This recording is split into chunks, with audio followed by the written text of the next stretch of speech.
How to save money on a new construction home. Hello friends, today we will talk that how to save money on a new construction home. Buying a new construction home isn't cheap.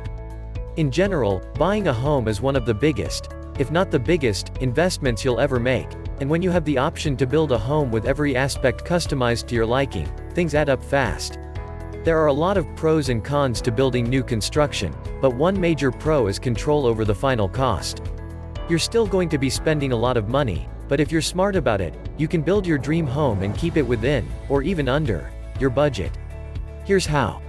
Set a budget, and stick to it.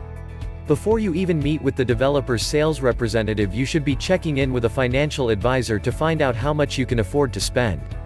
As with any new home purchase, it's awfully easy to spend more than you intended to. That's why it's important to know not just how much you want to spend, but how much you can.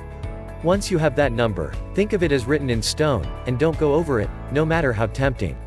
Give yourself flexibility with the base price. The first price you'll see on your new construction home is the base price. This number includes the basic structure and finishes, and often the lot cost and landscaping cost as well. If it doesn't include the latter two variables, be sure to factor those into what your base price is. What the base price doesn't include is things like extra structural options, think fireplaces, cabinets, and room extensions, and interior and exterior upgrades, which you're likely going to want to make quite a few of. For that reason, choose a new construction home with a base price that gives you a lot of wiggle room in terms of the final cost. In my own experience, even being budget conscious, we spent about $60,000 over our base price, so it was important that our initial price gave us the space to do that without overspending. Choose your builder wisely. If you're not dead set on living in a certain development, compare a few different builders in your area and choose the one that offers you the most for your money. Some builders offer lower or more inclusive base prices, more reasonable upgrades, and/or better incentives, so it makes sense to do a bit of research prior to choosing who you're going to go with. Make sure to compare quality as well as cost, since none of the money that you spend should be going toward faulty or low quality features and design. Ask about closing cost incentives. You won't pay for your new construction home until it's move-in ready, minus the down payment, which you'll pay early on for your contract and permits, but you'll still want to start working with a lender as early as possible to ensure you'll be good to go when closing time comes along. Some builders offer special incentives if you work with their preferred lenders, say, a couple of $1,000s off of closing costs, so it may make sense for you to contact those lenders first, and if you get a fair mortgage deal through them, go that route. Can you install it yourself? Do it. Most builders are fair in their pricing, but like all things with your home, professional labor is always going to cost more than a DIY. If you're handy, consider taking on some of the projects yourself after you've moved in, which should save you a lot of money.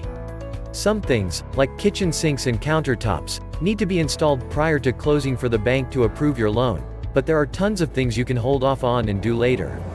For example, we were quoted $800 for our kitchen and bath cabinet pulls, but found we could buy the hardware ourselves for less than $100 and then install them on our own. If you can handle not having the house completely ready when you move in, it's definitely worth getting out your toolkit and taking on some of the tasks yourself. Do research on your appliances. The builder of your new construction home generally contracts with one or two appliance manufacturers and then gives you a few options of base and upgraded appliances through that company. But that doesn't mean you have to go with what's offered. You have two options here if you want to cut costs on appliances. You can look for lower cost options from those manufacturers and then see if the builder can accommodate. They usually can. Or you can close without your appliances and have lower cost ones installed afterward. You can even do a bit of both. Don't just take what's offered at face value, there's a lot of variance in appliance costs. With some research, you'll be able to get what you want at a price that makes sense for your budget. Don't knock fake wood floors. Think outside the box when it comes to wood flooring, and you can get the exact same look for less. You can get laminate, or even vinyl, flooring that looks like wood for a fraction of the cost, and because they're scratch resistant and water resistant, you'll save money in the long run, too.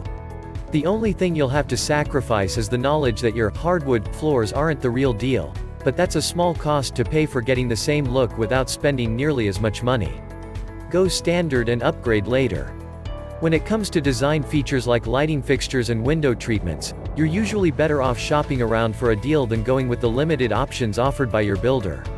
Choose to have the standard options installed, which are already included in your base price, and then upgrade them within your budget later on. You can find great deals on unique pieces at secondhand stores and on low-cost design and decor websites, and you'll save even more if you can then install them yourself. As a bonus, you can try to sell the standard features that you swap out after you've removed them. Spend where it counts. Not all upgrades are valued equally. You have to think in terms of not just what you want with the house, but what will get you a return on your investment later on.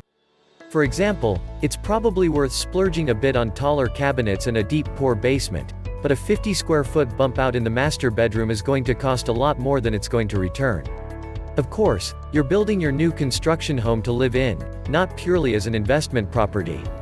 But if you have to make cuts to stay within your budget, start with the upgrades that are less likely to recoup their high price tags. Do a line-by-line breakdown of what you're spending.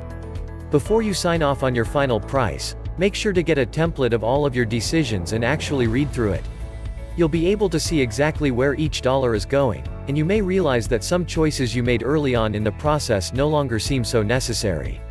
This is likely something your builder will require you to do anyway, but it's important to really take the time to read through it.